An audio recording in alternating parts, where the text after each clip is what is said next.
As we look at this problem, notice that it's a polynomial, so there's no asymptotes. Also, look at the degree of the polynomial. You might recall from college algebra that when you have an x to the fourth power, it's either a w looking like this or like that. But hopefully our calculus will bring us to those same conclusions. To find the y-intercept, remember that you let x equal to 0, and of course we would get -3. So when x is 0, y is -3. And on this one, let's see if we can actually find the x-intercepts by letting y equal to 0. And I think I can factor this trinomial. I can set each factor equal to 0. Now this yields an imaginary number, so this would be not an x-intercept on a real function. However, we would have two x-intercepts. X would be positive square root of 3 when y is 0, or negative square root of 3 when y is 0. And knowing those x-intercepts is really going to help us fill in some details to the graph later on. And yes, we're going to estimate about what the square root of 3 is. Now let's start the calculus. We need to take that function and take its first derivative and set that equal to 0. And those would be our critical points. And then we're going to evaluate that derivative at points in each region. So let's see, I'm going to take a 0.5 and a negative 0.5. And again, we don't have to do the actual math. We just have to know if it's negative or positive. I know if I plug in -2 into my first derivative, I'm going to get a negative answer. And then if I plug in this one, I'm going to get positive. I will get negative here and positive here, which means the graph is going to go down, and up. You can go through and check my arithmetic. I just used a calculator. That also tells me that I have 3 relative extrema. And so in order to find the values of that, so let's see, this is going to be a minimum when x is -1. Now, in order to find the y value, I have to go back up to the original function, and when x is -1, y is -4. I also looks like I have a relative min when x is +1, and when I plug that in, I also get -4. So those are my two relative minimums. And then at 0, I'm going to have a maximum. So I have a relative max when x is 0, y is -3. So far I have a y-intercept, 2 x-intercepts, and I have 2 relative minimums and a relative maximum. And look at the shape of that graph. It's already kind of maybe looking like that W. The next thing I want to do is take the second derivative, set that equal to 0. Now since that doesn't have a factor of x, that's not going to solve anything. So take this, remember to isolate that x first, and then take the square root. And I have plus or minus the square root of 3. So I put that on my number line. And I'm going to test intervals to test the concavity. And this is about -0.58. This is about 0.58. So as I pick some numbers, that may help me. I know 0 is in between here, so I'm going to pick 1 and -1. And I'm going to evaluate my second derivative at those numbers. And again, I'm just looking to see, is it positive or negative? So this is going to be positive, negative, positive. So this is going to be concaved upward, concave downward, concaved upward. I also, since I have a change in concavity, I have 2 inflection points. And if you want to use decimals here, that's fine. Just make sure when you read on the test, if it says no decimals, be ready to do that. Right now, remember, you're going to go back to the original function and plug that in, and you're going to get -3.6 in both accounts, and that's actually -32/9. Now, the 3.6, that's rounding, but exact answer is a -32/9. So I have 2 inflection points. So the next thing to do is to put all of that together to make a graph. All right, so this is a summary of all the information. I believe I did not probably go and write this down previously. I think I had it on my number line, but we need to have it here. So we take all of this information, and now let's see if we can apply it to a graph. What I like to do, I want to plot all of my points first, and now I have quite a few of them. Okay, so let's see, 0, negative 3. All right, now the square root of 3 is about 1.7. So I have one over there, one over there. So it crosses the x-axis only twice. I have, let's see, negative 1, negative 4. Oops, that's positive 1, negative 4, but I have one on the other side as well. Those are my minimums. Right, so far, let's see, I've got that. And now what about these inflection points? Well, remember, that was approximately 0.6 and 3 points, negative 3.6, vice versa. So somewhere here and here, it changes concavity. Okay? What about that increasing and decreasing? Well, let's look at that. So it's decreasing from negative infinity to negative 1, and it's also concaved up to this point. Something like that, and then concave down, and come up like this. You almost can just connect the dots and then kind of check the concavity, and I also get that W shape. If you're not sure, you also can make a table of values and plot an additional points. But let's just go through that. It's up. You notice from here it's up, and then it's concave downward, this little bit right here. Check the increasing and decreasing, and I think you'll find that my graph is pretty accurate. So finally we get to a rational function, and this will have some asymptotes. Let's go through these steps. The y-intercept, let x be 0, and we get negative 3/2. Sometimes it's easier to turn it into a mixed number, so it helps you graph it. All right, the x-intercepts, we're going to let y equal to 0. And then if you cross multiply, you'll get only 0 equals the numerator, and that's always going to be true. So we have an x-intercept. The vertical asymptote, remember, comes from the denominator. We set the denominator equal to 0, and we get x is equal to 2.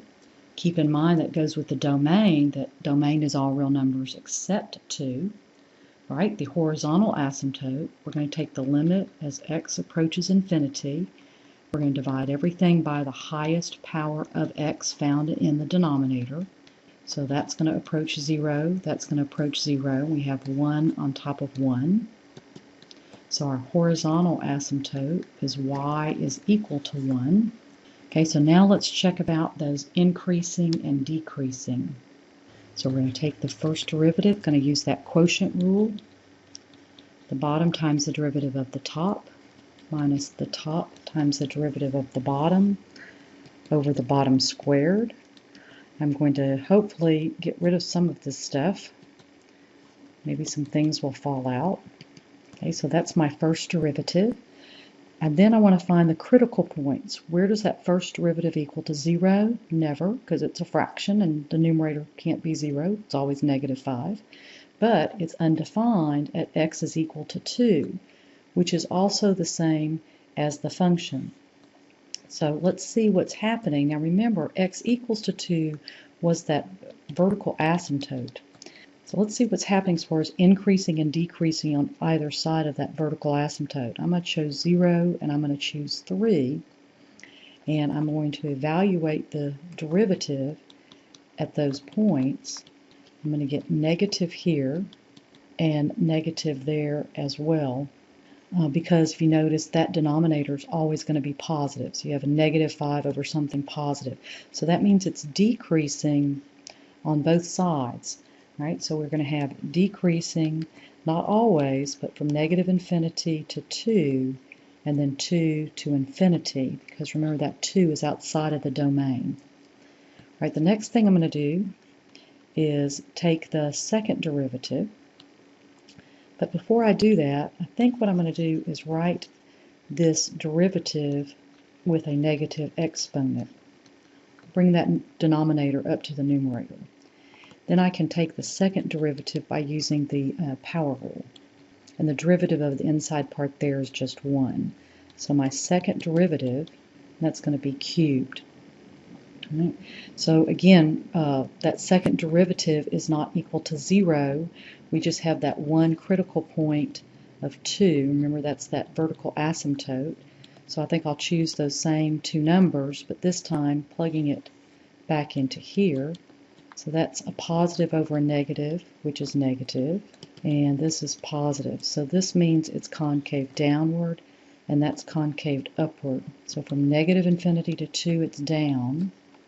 But from 2 to infinity, it's concaved up. And I don't have an inflection point, even though it did change concavity. The inflection point would be at 2, and the function is undefined at 2. Same thing for the relative minimums and maximums. The only time it didn't even change across 2. So let's see, I don't have much information. Let's see what I do have.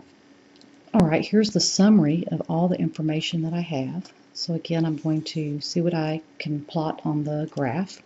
I have a y-intercept at negative 1.5, an x-intercept somewhere over here at negative 3. I have a vertical asymptote at x is equal to 2.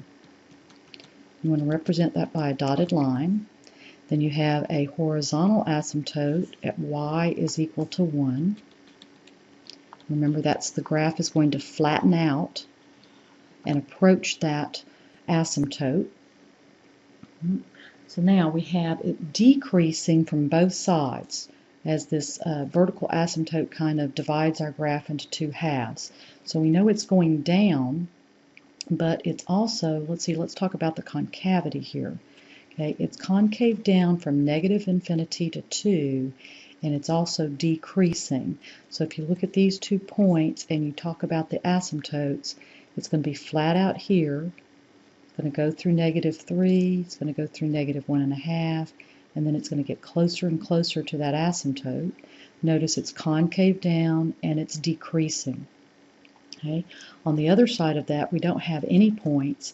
I know it's concaved upward, but yet it's still decreasing. Well, how is that possible? Well, one way you could actually plot some more points and find out, as in like make a table of values and go back to f of x is x plus 3 over x minus 2 and say, well, what happens when x is maybe 2.5 and 3 and 3.5, and plot those points. And what's going to happen is that it's going to look like this. So it's decreasing, but it's also concaved upward.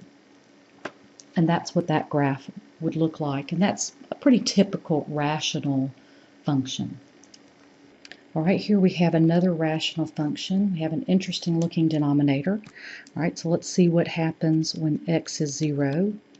We get 0. The x-intercepts, hopefully you're going to discover that it's just when the numerator equals to 0. So notice the x and y-intercepts are the same. The vertical asymptotes come from the denominator, and this time we get 2 of them. And the horizontal asymptote comes from taking the limit as x approaches infinity, and this time we're going to divide everything by x squared.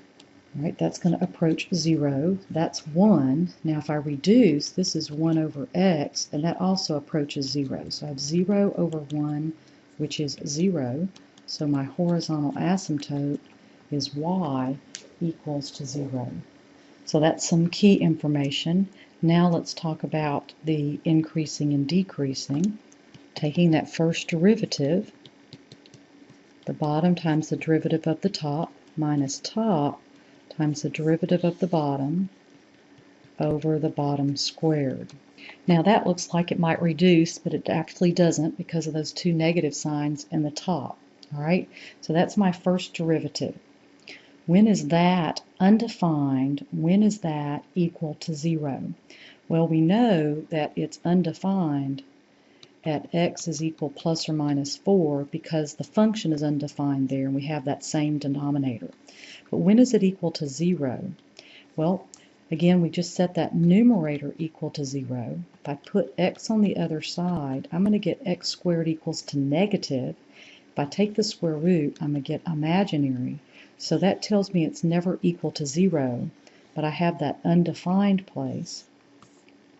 So I'm going to take my negative 4 and positive 4, and keep in mind, those are asymptotes on the graph. So even if we have a change of increasing and decreasing, we can't have any relative mins and maxes there because the function is undefined. So if I take some values and I plug them back into this derivative, notice the bottom part's always going to be positive. So just a matter of what is going to be the top part. So that first derivative at negative 5 is going to be negative, so it's going to be down. That first derivative at 0 is also going to be negative, so it's going to be down. And then that first derivative at 5 is also negative, so this whole thing is always decreasing, decreasing, decreasing, but again, we don't have any extrema because the function is undefined at 4 and negative 4. So it's decreasing from negative infinity to negative 4, from negative 4 to positive 4, and then 4 to infinity. Now we have to, unfortunately, find the second derivative. This is going to get a little bit messier. All right, so we have the bottom times the derivative of the top minus the top times the derivative of the bottom. Let's see, that's the bottom. If I take that derivative, I have to use what's called that chain rule. So I'm going to get 4x times x squared minus 16 all over the bottom that's already squared, and if I square that, that's going to be to the 4th power. Okay, hopefully you can follow this algebra that I'm about to do. Notice that they all have an x squared minus 16. And this has 1, 2, and 4. So I'm going to reduce them out by 1. So that means that cancels that out. That gets rid of one of those and one of those. So now my second derivative looks like this. Now that's a little bit less scary. All right, so we could just FOIL out that top, and I think that's what I'm going to do, or just distribute, in other words. Be really careful with all of these negatives back here. So I've got a negative times a negative is a positive, so that's going to be plus 4x cubed. And I've got that negative times that positive, so that's going to be plus 64x. And then just collecting like terms. Okay, so that is, I hope, my second derivative. Okay, so now I need to know where is that second derivative undefined and where is it equal to 0. Where it's undefined, again at 4 and negative 4, but where is it equal to 0? I'm going to take that numerator, I'm going to factor out a 2x, set those equal to 0, I get 0, and when I set this one equal to 0, I get that negative thing, take the square root, so that's imaginary. So I have 0, and from the denominator, I have plus or minus 4. So I'm going to take those numbers and put them on a number line. And just to remember that these are going to be vertical asymptotes, but I still have 4 regions to test. So I'm going to pick, those look good. And now I want to make sure I come back up to the second derivative and evaluate the numbers I have chosen for each region. And as I do that, when I plug in negative 5, I'm going to get negative. When I plug in negative 1, I'm going to get positive, because keep in mind that denominator is going to be cubed, and so you're going to have a negative over a negative, which is positive. Then when I plug in 1, I'm going to get negative, and when I plug in 5, I get positive. So it's concave down, up, and I have a point of an inflection point. Let's see, when x is 0, if I go back to my original function, if you plug in 0, you're going to get 0. That was also my X and Y intercepts. And then we would have our intervals of concave down from -infinity to -4, and from 0 to 4, and then up elsewhere. So let's make a summary of that.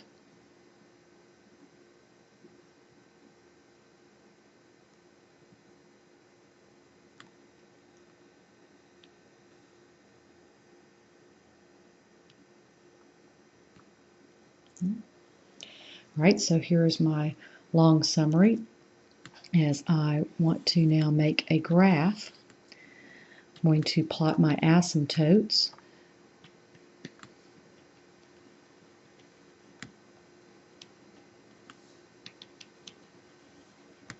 Have a horizontal asymptote at y equal to 0.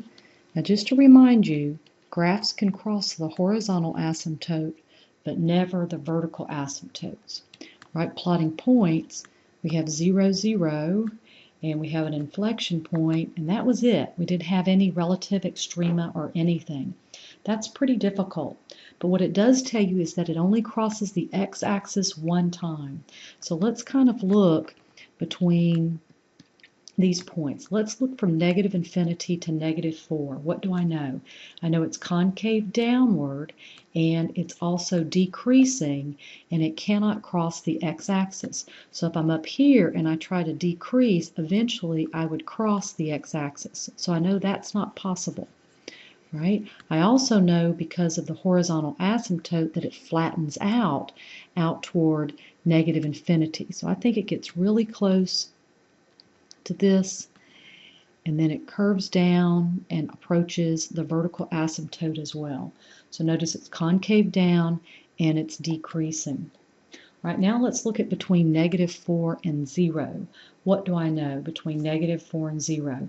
It means it's concave upward, and what about, and we know that it's got to be decreasing. It was always decreasing, and it's going to cross the x-axis. So it's decreasing and concaved up. It's got to approach this asymptote, and it's concaved up, and it's an inflection point at 0, 0, so I know I'm going to change concavity. I'm going to keep going down because it's decreasing, and it's also now concave downward.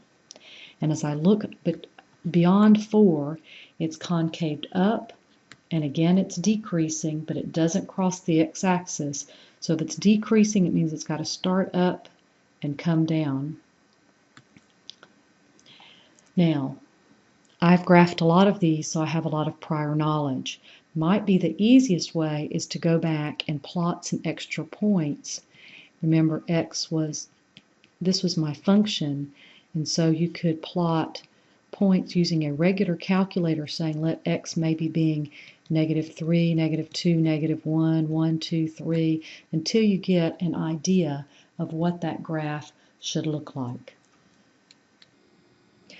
All right, our final example is we have another rational function. Let x be 0, and you get a y-intercept of 1/25. X-intercepts, set the numerator equal to 0, and we get 2 x-intercepts. Vertical asymptotes from the denominator. Horizontal asymptotes, taking the limit as x approaches infinity. That's going to go to 0. That's going to go to 0. We have 1 over 1. So our horizontal asymptote is y is equal to 1. Now let's start the calculus. To find the derivative, need to find the quotient rule. Bottom times the derivative of the top, minus top times the derivative of the bottom, all divided by the bottom squared. Let's multiply the top part out. Really be careful of those minus signs here, that negative times that negative. So as I collect like terms, those go away, yay, and I have -48x over my denominator squared. So we know that the derivative is undefined at our vertical asymptotes at plus or minus 5 because I have the same denominator, but it's equal to 0 when the numerator is equal to 0. So I have 3 critical points, and I'm going to put these as asymptotes to remind myself that those cannot be relative extrema. I'm going to pick some values and evaluate my derivative. Notice that the denominator is always going to be positive, so it's increasing, increasing, decreasing, decreasing. So right here I do have a relative max when x is 0, and as you recall, when x is 0, y is 1/25. That's the same as my y-intercept. Now I need to find the second derivative. So again, I'm going to use my quotient rule. So taking the derivative of the bottom part, I've got to use that chain rule, so I need to take the derivative of the inside here. So I've got, what is that, 4x times x squared minus 25. All divided my denominator squared, and since it's already squared, that's going to be raised to the 4th power. And again, I'm going to be reducing because they all have an x squared minus 25 to the 1st power. So I'm going to cancel one of those out, one of those out, and one of those out. So it makes it a little bit easier. Also on top, I'm going to start factoring, and I want you to notice that they both have a negative 48. So I'm going to factor out a negative 48. That's going to leave me an x squared minus 25 to the 1st power in this first grouping, minus, I've got this x times 4x, that's 4x squared, and recall that was gone. So I've got negative 48. X squared minus 4x squared is negative 3x squared minus 25. Now I need to find out where is that second derivative equal to 0 and where is it undefined. Again, it's undefined at plus or minus 5 because of the same denominator, but let's set that numerator equal to 0. It's already factored, so I'm going to take the one factor that has an x in it, set it equal to 0. And when I divide by negative, I get a negative, and if I take the square root, I'm going to get imaginary. So my only points I need to check are plus or minus 5 for my concavity. And I can't have any inflection points because those are asymptotes. Those are values that are undefined on the graph. So I'm going to take my second derivative, plug those numbers back into here. So it's concave up, down, up there. So I'm going to put all that information together. So here's my summary. I want to start plotting those points. Right? I'm going to make my scale a little bit bigger because that 1/25, so I'm going to put that right there. Got my positive 1 and negative 1. What else do I have? Ooh, I have a relative max. Already have that. I don't have any inflection points. Let's do those asymptotes. So I've got somewhere out here at positive 5 and at negative 5. I have my horizontal asymptote at y is equal to 1. So way out in infinity, my graph is going to flatten out that way. Okay, let's look in between negative 5 and positive 5. What do I know? Well, I know that it's concave downward from negative 5 to positive 5. And if you can kind of just connect these points right there, that's concave down. Well, let's look at increasing and decreasing. It's increasing from negative 5 to 0, right? So from negative 5 to 0, I'm going up, and I reach that peak of 0, and then from 0 to 5, I'm decreasing. So I think this part of the graph looks like that. I've got it concave downward, and that is true. So let's look at between negative 5, from negative infinity to negative 5. So I know it's increasing, so it's going up. I also know that it's concaved upward, and more importantly, I know it doesn't cross the x-axis. So I think it's flat here and goes up like that. And then from 5 to infinity, I've got it decreasing, and it's also concaved up, and it doesn't cross the x-axis. So maybe something like that. And again, you could plot some additional points, but that's what that graph looks like in general.